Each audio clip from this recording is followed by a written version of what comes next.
नहीं चलेगा, नहीं चलेगा। खेती में कॉर्पोरेटों की घुसपैठ नहीं चलेगी, नहीं चलेगी, नहीं चलेगी।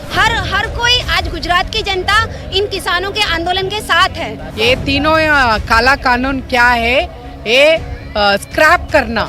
लेकिन जब सरकार खुद ये मान रही है कि इन कानूनों में 20 से 22 पॉइंट्स उनको खुद ये कमियां नजर आई हैं, तो ये अपने आप में एक चिथड़ा है। तो इस चिथड़े में कोई रफू करने की गुंजाइश नहीं है, सीधे सरकार को ये कानून वापस करने पड़ेंगे। जैसे आपको हम कहे कि मौत की सजा दे दी, अब गोली से मारेंगे कि फांसी देंगे, इस पर चर्चा क्या कर रहा है। हम चाहते हैं कि ये आपने कानून ही गलत बनाया है, तो इसको वापस लीजिए। मोदी सरकार अगर नहीं सुनेगी तो किसान भी यहाँ पर डटे रहेंगे। मोदी सरकार को झुकना ही होगा और इन तीनों को काले कानूनों को वापस लेना होगा। आंदोलन जो है वो ऐसा नहीं कि यहाँ पर किसान केवल बैठने के लिए आए हुए हैं, ये आंदोलन और तेज होगा। लाइव टीवी, सच सबसे आगे। लगातार किसान आंदोलन की खबरें आपको दिखा रहे हैं और इसीलिए दिखा रहे हैं कि कोई भी खबर आपसे छूटे ना और जो सच्चाई है वो आप तक पहुंचती रहे। ऐसा ना हो कि कोई भी सच आपसे रह जाए जो आपको ना पता चले, क्योंकि गोदी मीडिया वो काम नहीं कर रही। इसीलिए हमारे चैनल ने ठाना है कि आपको सच सब कुछ दिखाएंगे। उसके लिए हमारे चैनल को आप सब्सक्राइब ज़रूर कीजिएगा। और मेरे साथ मौजूद हैं यहाँ पर मध्य प्रदेश और कर्नाटक से किसान आए हुए हैं जो इस आंदोलन में जुड़े हुए हैं। तो मैं इनसे बात करूँगा और इनसे पूछूंगा कि इस आंदोलन में देश के हर राज्य से एक एक करके किसान जुड़ते जा रहे हैं, जबकि ये कहा जा रहा है कि और लोग नहीं आ रहे हैं और राज्यों से। तो मेरे पीछे ये महिलाएं भी हैं और पुरुष भी हैं जो सब अलग अलग राज्यों से आए हुए हैं। तो हम इनसे बात करेंगे और जानना चाहेंगे कि कब तक इस आंदोलन को जारी रखेंगे और ये जंग कब तक चलती रहेगी। गुजरात भी अब इस आंदोलन में शामिल हो चुका है। गुजरात बिल्कुल शामिल है, पर वहाँ की जो तानाशाही सरकार है वो एक डेमोन्स्ट्रेशन करने की परमिशन भी नहीं देती है और खुद पूरा इलेक्शन लेती है। लेकिन हम लोगों के बीच में घूमे हैं, हमने जाना है, हर कोई आज गुजरात की जनता इन किसानों के आंदोलन के साथ है और सब उनको आगे बढ़ाना चाहती है। वहाँ की जनता, सरकार इस कानून को वापस ले। जैसे कि हम लोग देखते हैं कि एक कपड़े में अगर एक छेद हो जाए तो उसको रफू किया जा सकता है, लेकिन जब सरकार खुद ये मान रही है कि इन कानूनों में 20 से 22 पॉइंट्स उनको खुद ये कमियां नजर आई हैं, तो ये अपने आप में एक चिथड़ा है। तो इस चिथड़े में कोई रफू करने की गुंजाइश नहीं है, सीधे सरकार को ये कानून वापस करने पड़ेंगे। और एक नया कानून अगर किसान भाई इस पे राजी हैं तो किसानों के पक्ष को समझते हुए अगर कोई बदलाव हो सकता है तो वो होना चाहिए। बाकी ये कानून जो है ये पूरी तरह से कॉर्पोरेट्स के पक्ष के लिए लाए गए हैं, उनके हित के लिए लाए गए हैं, इन्हें वापस लेना होगा।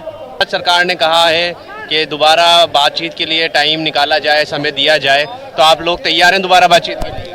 देखिए, बातचीत से तो हमारे किसान जो नेता हैं, यहाँ की जो 31 जत्थेबंदियों के नेता हैं, उन्होंने कभी इनकार नहीं किया। लेकिन बातचीत का मुद्दा सिर्फ एक है, यस और नो। आप ये तीनों कानून वापस लेंगे या नहीं लेंगे, सीधी सी बात है। इसमें कोई संशोधन की कोई गुंजाइश नहीं है, क्योंकि कानून तो उन्होंने, जैसे आपको हम कहे कि मौत की सजा दे दी, अब गोली से मारेंगे कि फांसी देंगे, इस पर चर्चा क्या कर रहा है। हम चाहते हैं कि ये आपने कानून ही गलत बनाया है, तो इसको वापस लीजिए। सीधी सी बात है। इस पे जब तक ये कानून वापस नहीं लेंगे हम लोग यहाँ पर अड़े रहेंगे। मध्य प्रदेश में भी इतने ही जोर शोर से संघर्ष के साथ किसान जो है आंदोलन लड़ रहे हैं। हमारे साथी भी उनके बीच जाकर AIKKMS के साथी भी लगातार गांव में जाकर उनके साथ लड़ रहे हैं, उनके बीच प्रचार कर रहे हैं कि ये जो लड़ाई है ये हम सबकी है, केवल किसानों की नहीं है, ये सभी पूरी आम जनता की है। क्योंकि ये जब कानून लागू होंगे तो महंगाई और भी बढ़ेगी। ये जो आम आदमी को भी फर्क पड़ेगा, आम आदमी को भी फर्क पड़ेगा उससे। ये तीनों काला कानून क्या है, ये स्क्रैप करना। इसके एक मूवमेंट आगे चल रहे। हमारा संगठन AIKKMS तरफ भी हम शामिल हो गए इस संघर्ष में। इतना बात करेंगे। अच्छा, मोदी जी के लिए क्या कहना चाहिए? मोदी जी क्या है, पूरा देश बेचने के रेडी है, बट हम किसान लोगों and the well meaning people of India वो हम रेडी नहीं है, हम नहीं बेच देंगे। आंदोलन जो है वो ऐसा नहीं कि यहाँ पर किसान केवल बैठने के लिए आए हुए हैं, ये आंदोलन और तेज होगा और केवल दिल्ली की बॉर्डरों तक सीमित नहीं रहेगा, केवल पंजाब हरियाणा तक नहीं रहेगा। हम जैसे मध्य प्रदेश से आए हैं, हमारी साथी जैसे कर्नाटक से आई है, ये आंदोलन पूरी जनता का आंदोलन बन चुका है, पूरे देश का आंदोलन बन चुका है। और जैसे जैसे ये आंदोलन मजबूत हो रहा है, सरकार को ये कहना पड़ रहा है बार बार कि वो बात करने के लिए तैयार हैं। एक्चुअली सरकार आज हिल चुकी है अंदर से, लेकिन वो जो कॉरपोरेट घराने हैं, क्योंकि उनकी दलाल सरकार है, उनसे तमाम सारा इन्होंने अपनी सारी जो है चीज़ें गिरवी रख कर आए हैं जब कॉरपोरेट्स के पास में, तो जाहिर है कि ये सीधे सीधे तो जनता की बात को उस तरीके से मान नहीं पाएंगे, तो इसीलिए उनको इसको खींचना पड़ रहा है। लेकिन देर सबेर सरकार को झुकना पड़ेगा और कानूनों को वापस लेना होगा। इनकलाब जिंदाबाद, जिंदाबाद, जिंदाबाद। इनकलाब जिंदाबाद, जिंदाबाद, जिंदाबाद। किसानों का संघर्ष जिंदाबाद, जिंदाबाद, जिंदाबाद। किसानों का संघर्ष जिंदाबाद, जिंदाबाद, जिंदाबाद। जो शिवराज सिंह चौहान ने एक बयान दिया था, पहले याद हो आपको, कि एक तरफ तो मोदी सरकार कह रही थी कि ये बाजार सबके लिए खुलेगा, कहीं कोई भी कहीं भी बेच सकता है, लेकिन उन्होंने वो बयान दिया था हम किसी और को कर लेंगे हम। हाँ, उन्होंने बयान दिया था कि मध्य प्रदेश में अगर आसपास से कहीं से भी कोई अनाज बेचने आता है तो हम उसको राजसात कर लेंगे। तो यही बात है असल में, इस सरकार की किस बात पर हम विश्वास करें, किसान किस बात पर विश्वास करें। मोदी सरकार बोल रही है कि हम पूरे देश की मंडी को एक कर देना चाहते हैं, पूरा देश किसान के लिए खोल देना चाहते हैं, किसान कहीं पर भी जाकर के अपना उत्पादन बेच सकता है। वहीं उनके मुख्यमंत्री जो कि मोदी जी के बिल्कुल खास हैं, वही बोल रहे हैं कि अगर मध्य प्रदेश में कोई दूसरे किसान, बाहर के किसान आते हैं तो हम उनकी फसल को राजसात कर लेंगे। तो ये दोहरा चरित्र है। असल में ये सब अवसरवादी राजनीति है, और जब जैसा होता है, जब जैसा माहौल होता है वो वैसा बयान दे देते हैं। बयान देने के बाद वो खुद भी भूल जाते हैं कि हमने क्या बोला है। तो इसीलिए ये सरकार पर ये बिल्कुल भी विश्वास नहीं किया जा सकता, और ये बिल्कुल अविश्वसनीय सरकार है, चाहे भले केंद्र सरकार हो या राज्य सरकार हो।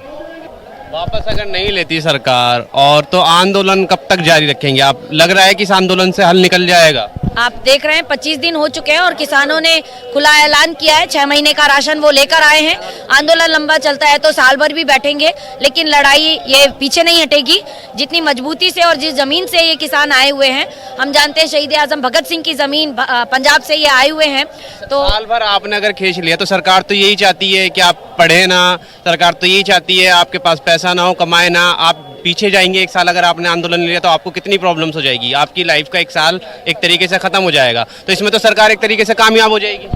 लाइफ का एक साल खराब होना और पूरी लाइफ खराब होने में फिर भी तो आप एक साल को हटा करके बाकी जिंदगी जी सकते हैं।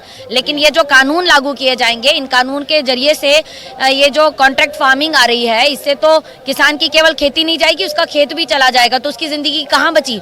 ये जो हमने देखा है कि पिछले 15 सालों में 3.5 लाख से ज्यादा किसानों ने आत्महत्या कर ली, उनकी जिंदगी तो खत्म हो चुकी।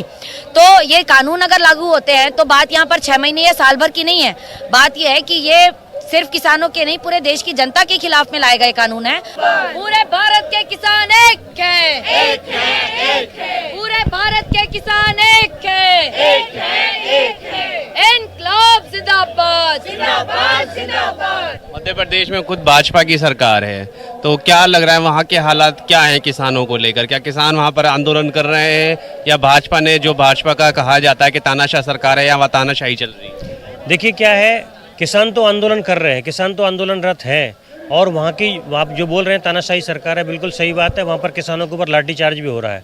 ग्वालियर में एक प्रदर्शन, एक डेमोन्स्ट्रेशन हुआ जिसमें कलेक्ट्रेट पर प्रदर्शन हुआ, उसमें किसानों के ऊपर लाठीचार्ज किया गया। वहाँ से जो भी जत्थे आ रहे हैं उनको रोक दिया जा रहा है, और अगर जो जैसे तैसे आ भी रहे हैं तो पलवल पर आकर के उनको रोक दिया गया है। पलवल पर और भी जत्थे वहाँ पर रुके हुए हैं, वहाँ पर वहीं पर इस तरीके का धरना चल रहा है, पलवल बॉर्डर पर, हरियाणा बॉर्डर पर। तो देख सकते हैं मध्य प्रदेश लगभग यहाँ सभी मध्य प्रदेश से आ चुके हैं इस आंदोलन में। तो क्या लग रहा है, मोदी सरकार सुनने जा रही है आपकी बात? मोदी सरकार अगर नहीं सुनेगी तो किसान भी यहाँ पर डटे रहेंगे। मोदी सरकार को झुकना ही होगा और इन तीनों काले कानूनों को वापस लेना होगा। वापस लेने के तो मूड में भी वो दिख नहीं रही है, तो किसान भी इस मूड में नहीं है कि यहाँ से हटेंगे, तब तक ही डटे रहेंगे। क्या लग रहा है, मोदी सरकार ने एक बार फिर कहा है कि हम जो है एक बार फिर बातचीत करना चाहते हैं, लग रहा है कि इस बार बातचीत से हल निकल जाएगा? बातचीत से मतलब बातचीत तो एक ही तरह की बातचीत से हल निकलेगा कि सरकार ये कानून वापस ले। जो मन किसान भाई यहाँ तैयार करके आए हैं कि ये सरकार की हमेशा से एक दोहरी नीति रही है कि पहले वो जन विरोधी कानून लाते हैं और उसके बाद में उन कानूनों में थोड़ा कुछ फेरबदल के नाम पर वो इस या उस तरीके से उन्हीं कानूनों को वापस जनता के ऊपर थोड़ा लाग लपेट करके थोप देते हैं।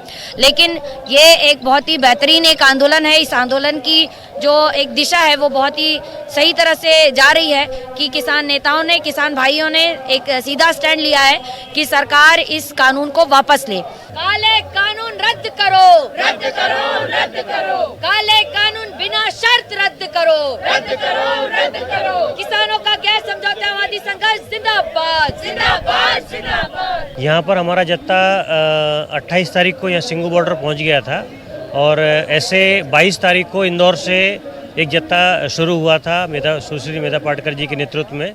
फिर वो विभिन्न ग्वालियर मतलब और दूसरे शहरों से होते हुए आगरा पहुंचा था 26 तारीख को। आगरा बॉर्डर पर हमारे जत्थे को रोक दिया गया। 2 दिन तक वहीं आगरा और राजस्थान का जो बॉर्डर है वहाँ पर रोक करके रखा। हमने वहीं प्रदर्शन शुरू किया। हमारे साथी वहाँ पर रहे हैं उस आंदोलन में और वहीं पर हमने पुतला जलाया मोदी जी का। उसके बाद जब वहाँ से हमको आने दिया तब हम यहाँ आए और हमको फिर बुराड़ी मैदान हम आए। बुराड़ी मैदान में एक तरीके से वहाँ पर हमको कैद कर दिया और वो मोदी सरकार चाहती भी ये थी कि आंदोलनकारी सब बुराड़ी मैदान आ जाएं और एक जगह रहें ताकि उनको डिटेन किया जा सके और फिर आगे वो आंदोलन वैसे वो प्रदर्शन वैसे ही चलता रहेगा, उसका कोई इफेक्ट देश के ऊपर नहीं हो। लेकिन ये वो कर नहीं पाए, उनका मंसूबा पूरा नहीं हुआ और वो जो किसान हैं विभिन्न अलग अलग जो बॉर्डर हैं उन पर वो रुक गए। हम भी यहाँ पर सिंगू बॉर्डर को 28 तारीख को यहाँ पर आए हैं और तब से हम लगातार यहीं पर ही बने हुए हैं। लाइव टीवी, सच सबसे आगे।